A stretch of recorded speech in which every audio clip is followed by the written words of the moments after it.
प्यारे बच्चों, सुप्रभात। आज हम पढ़ेंगे कविता साए में धूप। ये गजल है और इसके कवि हैं दुष्यंत कुमार। तो गजल के माध्यम से कवि ने अपनी मानवीय पीड़ाओं का यथार्थ वर्णन किया है। इसमें बताया गया है कि स्वतंत्रता प्राप्ति के बाद देश की जो स्थिति उभर कर सामने आई, उसी को इन पंक्तियों के माध्यम से उजागर किया गया है।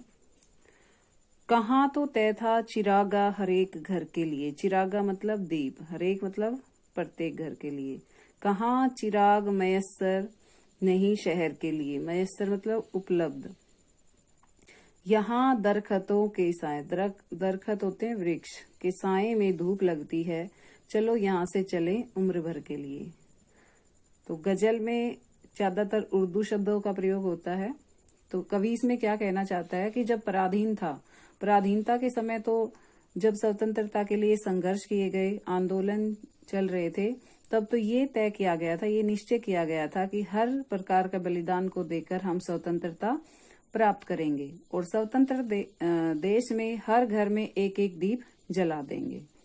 पहली पंक्ति का समझ में आ गया होगा कि जब देश पराधीन था और स्वतंत्रता के लिए आंदोलन चल रहे थे, उस समय ये तय किया गया था, जो उसके क्रांतिकारी थे उनके द्वारा, नेता के द्वारा, कि हर प्रकार के बलिदान को देकर हम स्वतंत्रता प्राप्त करेंगे, चाहे इसके लिए हमारे प्राण ही क्यों न चले जाएं, और स्वतंत्र देश में हर घर में एक एक दीप जला देंगे।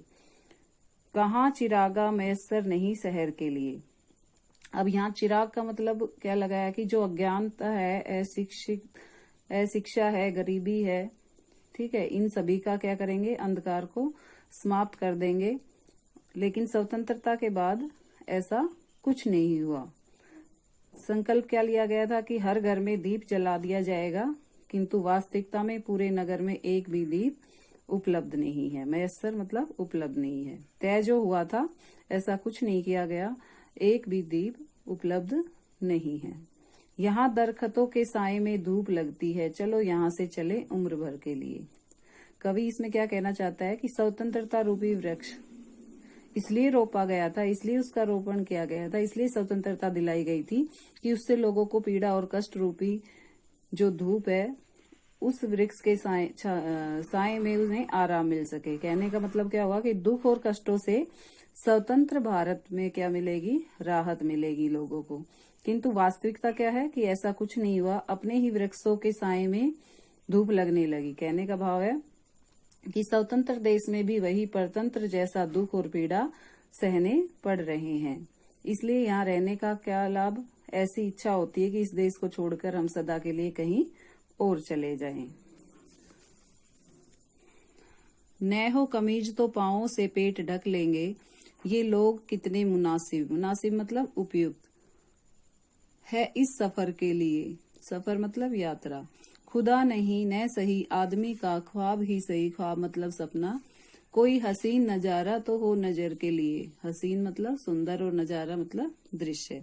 कवि इसमें क्या कहना चाहता है कि गरीब लोगों के पास यदि अपना तन ढकने के लिए कपड़े नहीं होंगे तो कोई बात नहीं, ये लोग पैरों से ही अपने पेट को ढक लेंगे।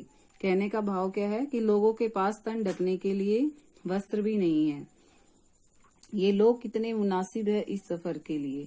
ये लोग, भारत के ये गरीब लोग, इस गरीबी रूपी जीवन यात्रा को तय करने के लिए कितने उपयुक्त हैं। कहने का भाव है कि गरीबों के भाग्य में तो केवल गरीबी ही लिखी है, उन्हें तो इस गरीबी में ही अपने जीवन यात्रा पूरी करनी है।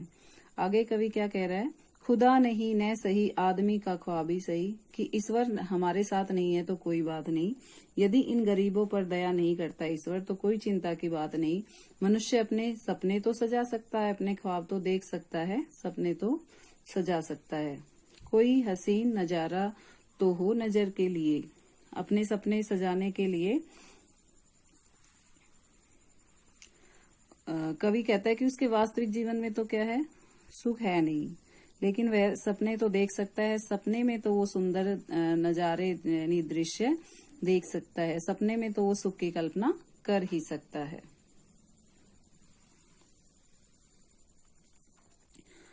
ये मुतमईन है कि पत्थर पिघल नहीं सकता, मैं बेकरार हूँ आवाज के असर के लिए। तेरा निजाम है सील दे जुबान शायर की, एहतियात जरूरी है इस बहर के लिए। जिए तो अपने बगीचे में गुलमोहर के तले, मरे तो गैर की गलियों में गुलमोहर के लिए। मुतमईन का मतलब होता है निश्चित, बेकरार का मतलब अधीर, असर प्रभाव, निजाम व्यवस्था, जुबान जो हमारी वाणी है, शायर कवि, एहतियात सावधानी, बहर व्यक्ति, गुलमोहर फूलों से युक्त पेड़। तो इसमें कवि क्या कहना चाहता है कि जो देश की राजनीति के ठेकेदार हैं, ठीक है, उनके दिल कैसे होते हैं, पत्थर के समान कठोर होते हैं। तो कवि अपनी कविता के माध्यम से उन्हें पिघला नहीं सकता, किंतु कवि अपनी आवाज को पूरे देश में पहुंचाने के लिए व्याकुल है। वो निरंतर प्रयास कर रहा है कि उसकी आवाज पूरे देश में एक उजाला फैला दे। कवि पुनः कहना चाहता है, दोबारा यही कहना चाहता है कि हे मेरे देश के ठेकेदारों, यहाँ तुम्हारा ही शासन है, तुम्हारी ही व्यवस्था है। तुम जैसे मेरे कवियों की जुबान को सील सकते हो, जनता का हित चाहने वाले कवियों की जो कलम है उस पर प्रतिबंध लगा सकते हो। तुम्हारे लिए सावधानी बरतनी आवश्यक है ताकि तुम्हारे स्वास्थ्य की पूर्ति में कोई बाधा न पड़े। इसलिए कवि कहना चाहता है कि तुम्हारे लिए जरूरी है ताकि कोई भी कवि देश में जागरूकता का शंख न बजा सके। अंत में कवि यही कहना चाहता है कि यदि जीवन जीना है तो अपने बगीचे में लगे गुलमोहर के नीचे जीना उचित होगा, अर्थात जो राजनीति के झूठे वादे पर नहीं अपितु अपने भरोसे पर जीवन व्यतीत करना होगा। यदि मरना ही है तो गैर के शासन में नहीं, अपने जीवन के सुख और सुविधाओं के लिए संघर्ष करते हुए मरेंगे। अब इसमें विशेष क्या है, स्वतंत्र भारत की शासन व्यवस्था पर व्यंग किया गया है। कवि ने राजनीतिज्ञों द्वारा अभिव्यक्ति पर पाबंदी लगाने का भी वर्णन किया है। भाषा है वो भावानुकूल और प्रभावशाली है। उर्दू शब्दावली का सुंदर और सार्थक प्रयोग हुआ है। गजल शैली का प्रयोग किया गया है।